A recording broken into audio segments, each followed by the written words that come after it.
भारतीय सेना द्वारा सफलतापूर्वक अंजाम दिए गए ऑपरेशन सिंदूर की उपलब्धि के उपलक्ष्य में भारतीय जनता पार्टी भागलपुर इकाई ने एक भव्य विजय यात्रा निकाली। यह यात्रा तिलका मांझी चौक से शुरू होकर आदमपुर चौक होते हुए घंटाघर चौक तक पहुंची। इस दौरान भाजपा कार्यकर्ताओं में देशभक्ति का उत्साह देखने लायक था। यात्रा में बड़ी संख्या में कार्यकर्ता शामिल हुए, जिन्होंने भारत माता की जय और सेना के समर्थन में नारे लगाए। भाजपा जिला अध्यक्ष संतोष शाह की अगुवाई में निकाली गई इस आभार यात्रा में भाजपा के सभी मोर्चों और प्रकोष्ठ के पदाधिकारी मौजूद रहे। भागलपुर के भाजपा जिला अध्यक्ष संतोष शाह ने कहा, यह एयर स्ट्राइक केवल शुरुआत है। अगर पाकिस्तान ने आतंकवाद का समर्थन जारी रखा तो उसे इसकी भारी कीमत चुकानी पड़ेगी।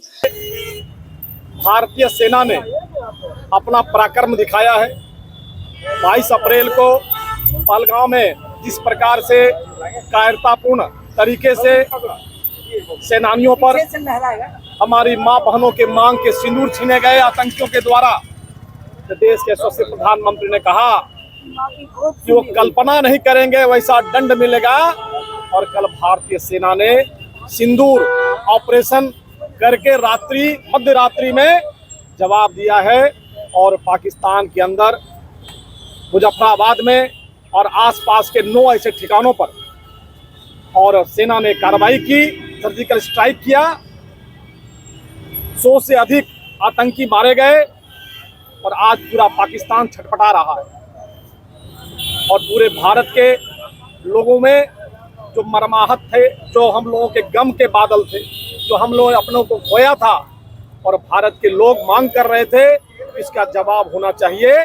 इसका जवाब उसको मिला है। नमस्कार, आप देख रहे हैं शहर का सबसे लोकप्रिय चैनल हिंद विहार।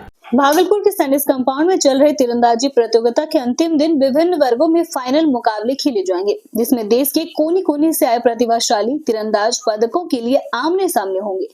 एलिमिनेशन राउंड के बाद अब गोल्ड मेडल मैच में तमिलनाडु के स्मरण सर्विस और महाराष्ट्र के उज्जवल भारत ओलेकर के बीच मुकाबला होगा।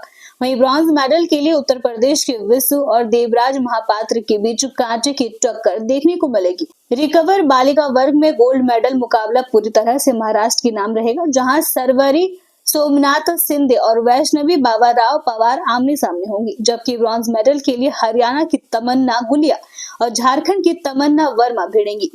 यूथ गेम्स 2025 के भागलपुर प्रभारी अमन शर्मा ने बताया कि यहां जिला प्रशासन के द्वारा जो खिलाड़ियों के लिए व्यवस्था कराई गई है वह काबिले तारीफ है। इसके लिए जिला प्रशासन का शुक्रगुजार हूं।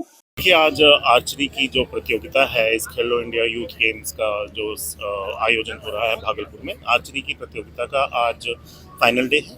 अभी ब्रॉन्ज मेडल मैचेस चल रहे हैं जो फोरनून में ही हम खत्म कर देंगे, ताकि शाम को आफ्टरनून सेशन में हम सिर्फ गोल्ड और सिल्वर के मैचेस जो हैं वो उनका आयोजन करेंगे और उसके बाद फिर प्रेजेंटेशन सेरेमनी होगी। तो ये आज का कार्यक्रम है और उसके बाद ये आर्चरी की प्रतियोगिता भागलपुर में संपन्न होगी। देखिए, हमारे लिए सभी खिलाड़ी एक जैसे हैं, लेकिन इस समय महाराष्ट्र, तमिलनाडु ये अच्छा कर रहे हैं, लेकिन बहुत सारी दूसरी स्टेट्स जो ऊपर तक नहीं आ पाई हैं, उनमें इंडिविजुअल आर्चर्स उनमें भी बहुत अच्छे हैं। भागलपुर का पहला NABH मान्यता प्राप्त अस्पताल ओम ENT एंड मैटरनिटी हॉस्पिटल। यहाँ मिलती है कान, नाक, गले और मैटरनिटी संबंधित अत्याधुनिक सुविधाएं। यहाँ ब्लडलेस और दूरबीन विधि, एंडोस्कोपी, ब्रोंकोस्कोपी और मॉड्यूलर ऑपरेशन थिएटर की सेवाएं 24 घंटे उपलब्ध है। साथ ही यहाँ ऑडियोलॉजी और स्पीच थेरेपी की भी सुविधा उपलब्ध है। महिलाओं के लिए मॉड्यूलर लेबर टेबल और सीजेरियन सेक्शन टेबल के साथ 24 घंटे संपूर्ण मैटरनिटी की सुविधा उपलब्ध है। साथ ही यहाँ बांझपन के इलाज के लिए सेवाएं उपलब्ध है। हमारे यहाँ कैशलेस सुविधा उपलब्ध है। हमारा लक्ष्य आपकी सेहत और सुरक्षा। ओम ENT एंड मैटरनिटी हॉस्पिटल, हर कदम पर आपके साथ। पटना में BPSC अभ्यर्थियों पर पुलिस द्वारा किए गए लाठीचार्ज के खिलाफ पूरे बिहार में विरोध की लहर देखी जा रही है। इसी क्रम में बुधवार को भागलपुर की जिला युवा कांग्रेस ने जोरदार प्रदर्शन किया। प्रदर्शनकारियों ने समाहरणालय गेट के बाहर बिहार के मुख्यमंत्री नीतीश कुमार का पुतला दहन किया और नारेबाजी करते हुए लाठीचार्ज की कड़ी निंदा की। युवा कांग्रेस अध्यक्ष प्रशांत बनर्जी का कहना है कि शांतिपूर्ण ढंग से अपनी मांगों को लेकर जुटे छात्रों पर बल प्रयोग लोकतंत्र के खिलाफ है। उन्होंने दोषी अधिकारियों पर सख्त कार्रवाई और छात्रों से माफी की मांग की है। कल पटना में हमारे जो विद्यार्थी थे, BPSC की तैयारी कर रहे थे, नौजवान जो एग्जाम दिए थे, वो अपने मांगों को रख रहे थे। वहाँ बिहार के मुख्यमंत्री नीतीश कुमार के द्वारा छात्रों के ऊपर लाठीचार्ज किया गया। उसके विरोध में आज बिहार का मुख्यमंत्री नीतीश कुमार का पुतला दहन भागलपुर जिला युवा कांग्रेस के द्वारा किया गया और बिहार के मुख्यमंत्री को इस्तीफा की मांग करती है भागलपुर युवा कांग्रेस। आज पूरे बिहार में एक साथ पूरे जिला में बिहार का मुख्यमंत्री नीतीश कुमार का विरोध पुतला दहन कार्यक्रम किया जा रहा है। और जब जब युवा नौकरी मांगने की बात करते हैं, जब जब युवा अपने हक की बात करते हैं, तब तक पुलिस प्रशासन के द्वारा नीतीश के द्वारा उनके आवाज को दबाने की काम करते हैं। तो युवा अब जाग चुकी है, आने वाले चुनाव के समय में उन्हें सबक सिखाया जाएगा। तिलकामांझी भागलपुर विश्वविद्यालय के पेंशनर संघर्ष मंच के बैनर तले आज तिलकामांझी परिसर में बड़ी संख्या में पेंशन भोगी एकत्रित हुए और प्रशासन के खिलाफ जोरदार प्रदर्शन किया।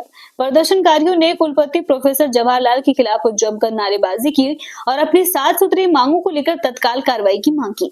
पेंशनकारों का आरोप है कि सेवानिवृत्त हुए 4 साल से 5 साल बीत चुके हैं, लेकिन उन्हें अभी तक पूर्ण पेंशन और अन्य वित्तीय लाभ नहीं मिले हैं। कई पेंशनरों की पेंशन अब तक शुरू तक नहीं हुई है, जिससे उनका जीवन संकट में है। प्रदर्शनकारियों ने मांग की है कि कुलपति को प्रतिदिन कम से कम 1 घंटे का समय निर्धारित करना चाहिए, जिससे वह पेंशनकारों की समस्याएं सुने और समाधान करे। पेंशनर संघर्ष मंच ने चेतावनी दी है कि यदि जल्द ही कोई ठोस कार्यवाही नहीं हुई तो आंदोलन को और व्यापक बनाया जाएगा। अरे वो ऐसा नहीं होता है, सबका प्रोसेस मैंने स्टार्ट कर दिया, लोगों को कह दिया कि जितना जल्द से जल्द है दे दो, जो पैसा है सब में से सारा भुगतान कर दो। हम लोगों ने स्पष्ट कहा यहाँ जो 370.85 करोड़ एफडी है, तो हमने महज 26 आदमी का 21 शिक्षक और 6 शिक्षकेतर कर्मियों का एक खाका तैयार किया है। उसमें 5 करोड़ रुपए लगते हैं। तो ऐसे अगर अनुपात में देखा जाए तो हमारे पास जितने राशि है वो सब भुगतान हो जाएगा सबको, तो भी राशि बची पड़ेगी। कुलपति ने उसके लिए 3 आदमी की कमेटी बना दी। उसमें मैं हूँ, डॉक्टर योगेंद्र हैं और बिहारी लाल जी हैं और विश्वविद्यालय के लोग रहेंगे। और उन्होंने कहा सहयोग के लिए सबके लिए द्वार खुला हुआ है, आप आइए सहयोग कीजिए, अपना पैसा लीजिए। जम्मू कश्मीर के पहलगाम में 22 अप्रैल को हुए आतंकी हमले का भारत ने जवाब दे दिया है। बीती रात भारतीय वायुसेना ने पाकिस्तान के आतंकी ठिकानों पर सटीक एयर स्ट्राइक की है। इस कार्रवाई के बाद पूरे देश में उत्साह और राहत का माहौल है। इस पर प्रतिक्रिया देते हुए जदयू एमएलसी विजय सिंह ने कहा कि जिस तरह से पहलगाम में भारतीय पर्यटकों पर मजहब पूछकर हमला किया गया था, वह कायरता की हद है। भारत सरकार हर हमले का जवाब देने के लिए तैयार है। कल रात हुए एयर स्ट्राइक ने देशवासियों का मनोबल बढ़ाया है।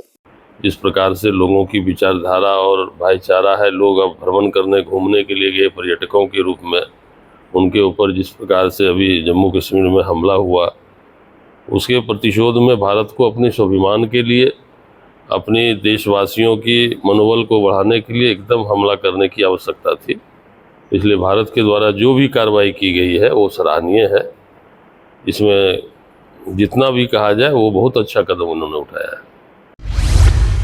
तिलकामांझी भागलपुर विश्वविद्यालय में अखिल भारतीय विद्यार्थी परिषद की कार्यकर्ताओं ने आज भारत सरकार द्वारा किए गए एयर स्ट्राइक की सफलता पर जश्न मनाया। कार्यकर्ताओं ने देशभक्ति के नारे लगाए।